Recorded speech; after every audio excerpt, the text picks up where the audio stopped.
या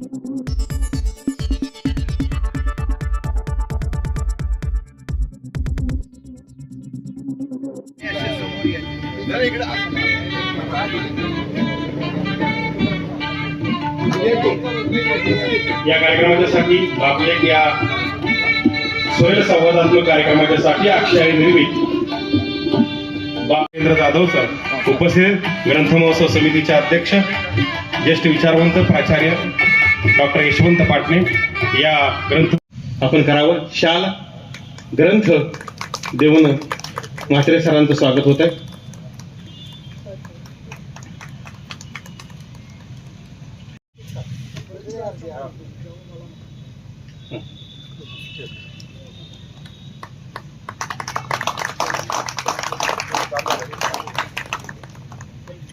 डॉक्टर यशवंत पाटणे यांनी करावं अशी मी त्यांना विनंती करतो.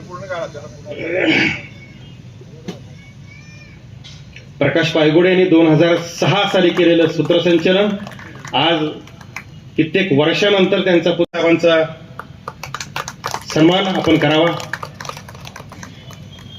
अशी विनंती करतो की आपण काकासाहेबांचं स्वागत करावं. जयेंद्र जाधव जावळे सर, अरुण जावळे साताऱ्यातील ज्येष्ठ पत्रकार आहेत, एक होणारे असे लेखक. गाणं म्हणायला पण सांगायचे, मग ती गाणं म्हटल्यावर साधारणतः अंदाज यायचा की बरा आवाज आहे, मग तिला होकार वाढत जायचे होकार. तर आता अलीकडच्या मुलींना कळलंय, त्याच्यामुळे सगळ्या गोष्टी अगदी निगुतीने करतात. चित्र काढते, पोळ्या करते, गाणी गाते. दुःखालाही खुशाल पिसते माझी मुलगी, दुःखालाही खुशाल पिसते माझी मुलगी, आणि घरी यायला मला जरासा उशीर होता. आई सोबत जागत बसते माझी मुलगी, आई सोबत जागत बसते माझी मुलगी. आठवते आठवते मज माझी आई अशीच होती, आठवते मज माझी आई अशीच होती. सगळ्या बापांना मुली का आवडतात त्याचं एका ओळीत उत्तर आहे की आठवते मज माझी आई अशीच होती, जेव्हा माझे डोळे पुसते माझी मुलगी, जेव्हा माझे डोळे पुसते माझी मुलगी. घरी यायला मला जरासा उशीर होता. आई सोबत जागत बसते माझी मुलगी, आणि तिला न्यायला राजकुमारा उशिरा येतो. सगळ्या बापांना वाटत असतं की आपल्या मुलीचं लग्न लवकर होऊ नये, जरा थोडंसं ढकललं पुढे तर चालेल, आणखीन ढकललं पुढे तर चालेल. कारण सतत ती अवतीभोवती वावरताना दिसण्याची तिला इतकी सवय झालेली असते बापाला की तो म्हणतो की तिला न्यायला राजकुमारा उशिरा येतो, अजून मजला अल्लड दिसते माझी मुलगी. अजून मध्ये ती पोचलीस ते मला सांगावं.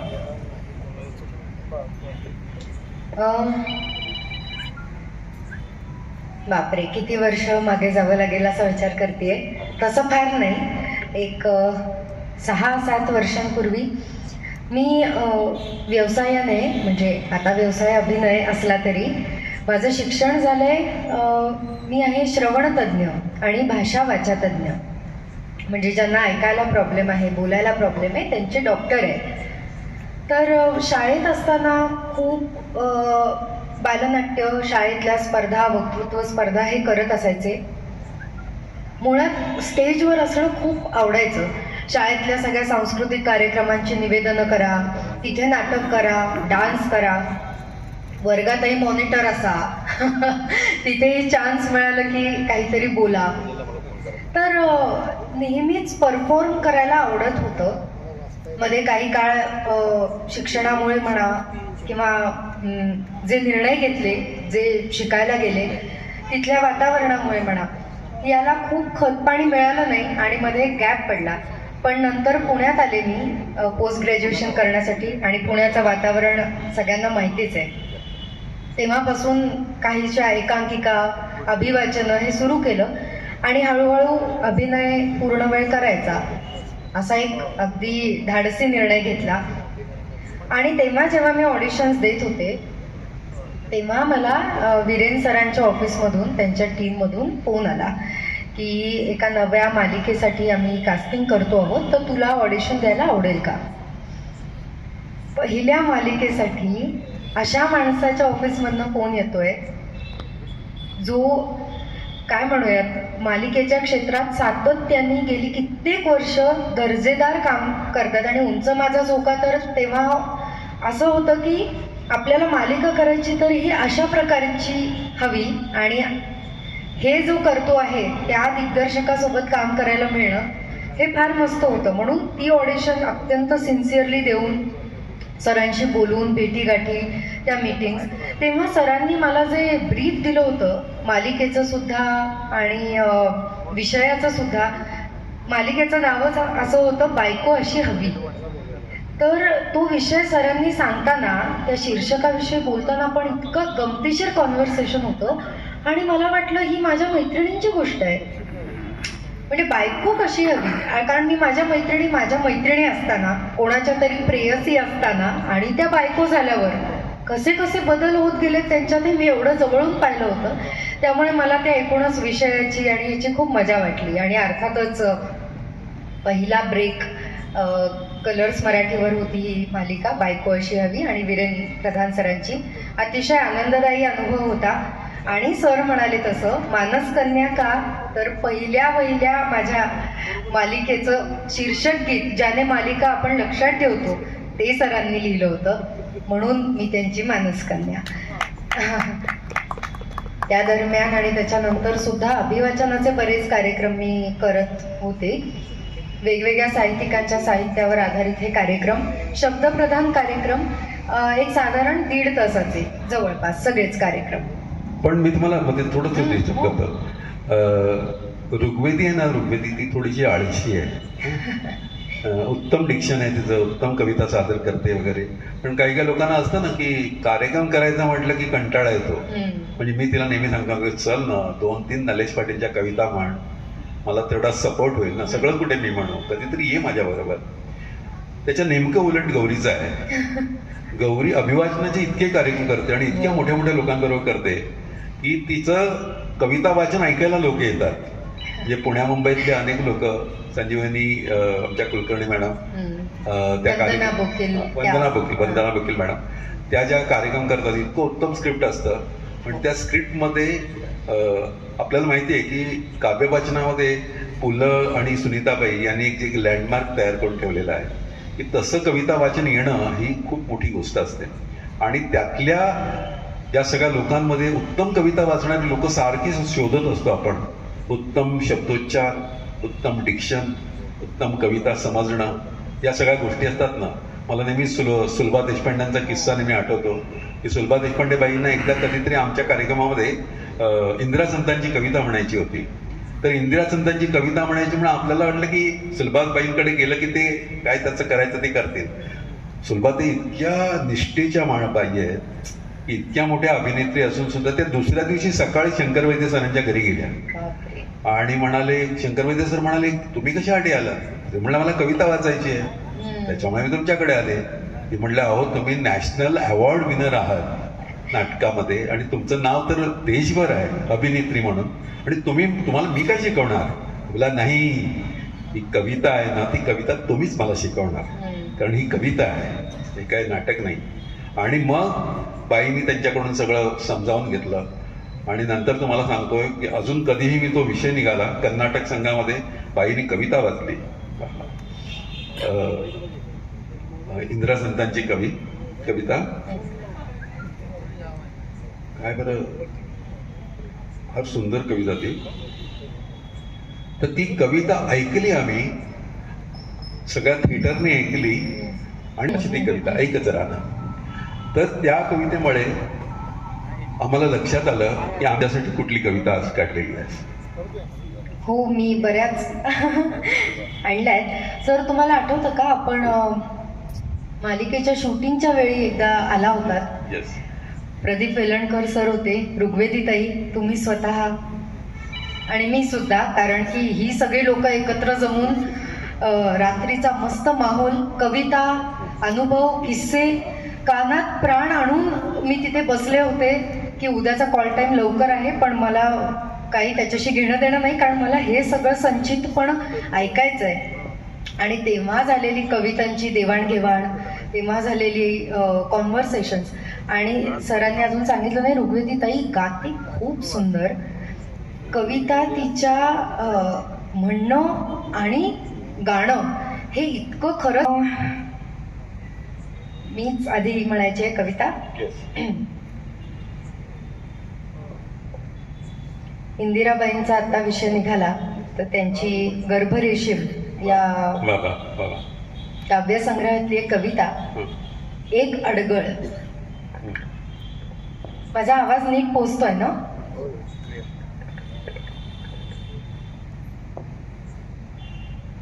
यांच्या खाण्यापिण्यातील आवडी, पाहुण्यांची जेवणं हे सर्व तत्परतेनं माहीत असतं एकनाथला, अगदी तपशिलासकट. यांच्या खाण्यापिण्यातील आवडी, पाहुण्यांची जेवणं हे सर्व तत्परतेनं माहीत असतं एकनाथला, अगदी तपशिलासकट.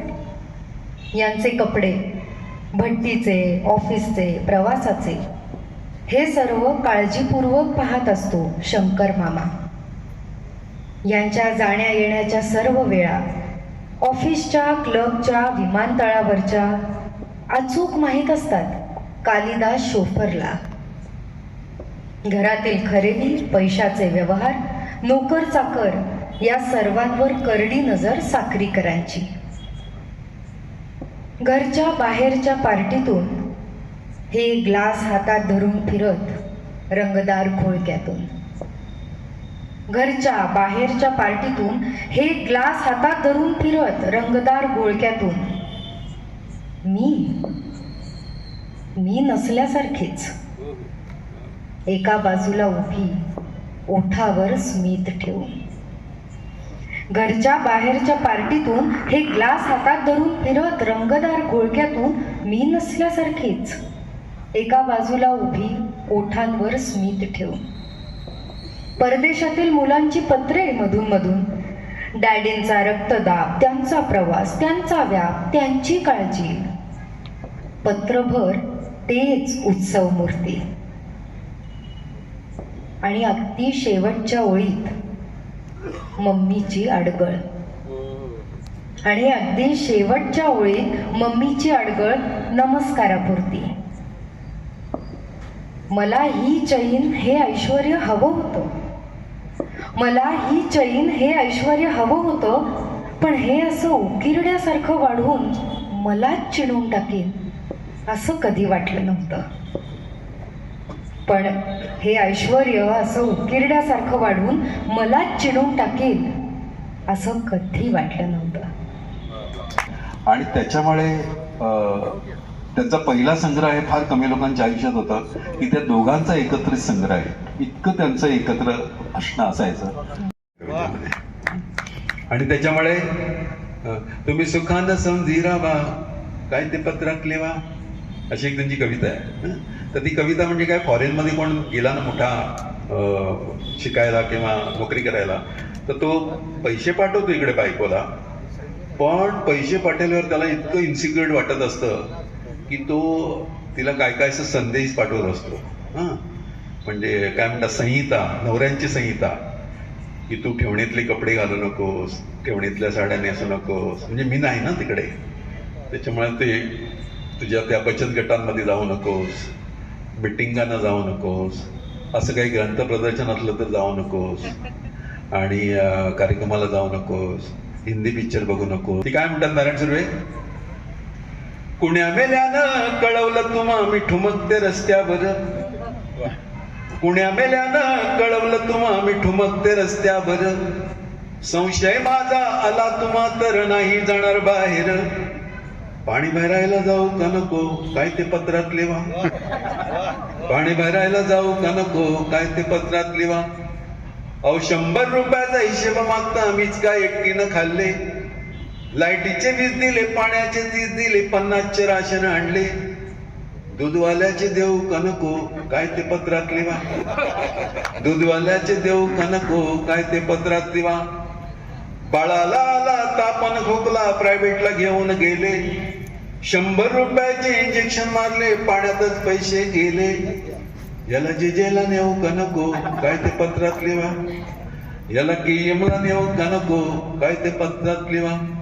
पहिल्यांदा आला रिकाम्या हातानं, फुकट झाली खेप, आणि पोर झाली मोठी, तिला आवडते गाण्याचे ऐकायला टेप, आम्ही समध्यानी ऐकू का नको काय ते पत्रात लिहा, आम्ही समध्यानी ऐकू का नको काय ते पत्रात लिहा. कुण्या मेल्यानं कळवलं तुम्हा मी ठुमकते रस्त्यावर, संशय माझा आला तुम्हा तर नाही जाणार बाहेर, पाणी भरायला जाऊ का नको, काय ते पत्रात लिवा. दूधवाल्याचे देऊ का नको, काय ते पत्रात लिवा. याला केमला नेऊ का नको, काय ते पत्रात लिवा.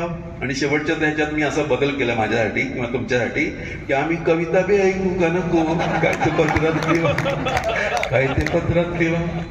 पण भेटला नाहीत कुठे आम्हाला अशी कविता आहे. तर मी त्याच्यावर त्यांना उत्तर असं दिलेलं आहे की बरे झाले मर्ढेकर, तुम्ही त्या सुरव्यांना भेटला नाहीत ते बरे झाले. बरे झाले मर्ढेकर, तुम्ही त्या सुरव्यांना भेटला नाहीत ते बरे झाले. तसे कवीने कवीला भेटणे कठीणच असते मर्ढेकर. आणि ते करंदीकर म्हणतात कविता भोगावे कपडे काढू, कविता भोगावे कपडे काढून. आता एका कवीने दुसऱ्या कवीला असे भेटायचे म्हणजे मोठी पंचायतच की मर्ढेकर.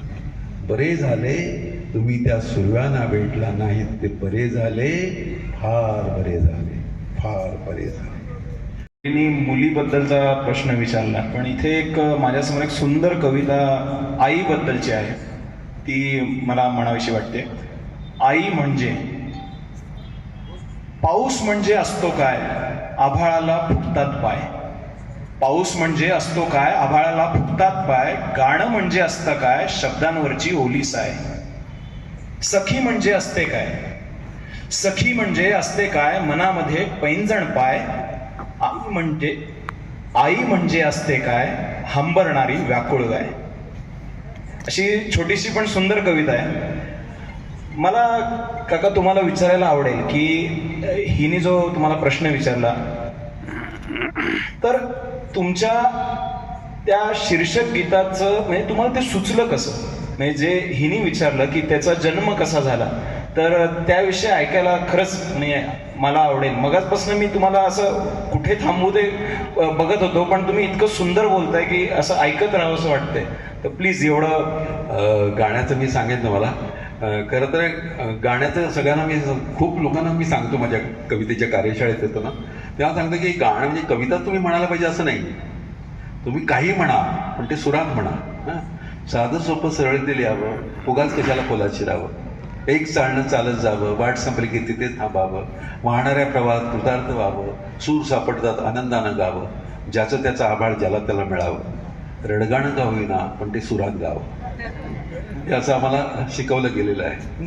एक राजा पंडित म्हणून पुण्याचे कवी आहेत, त्यांची कविता आहे.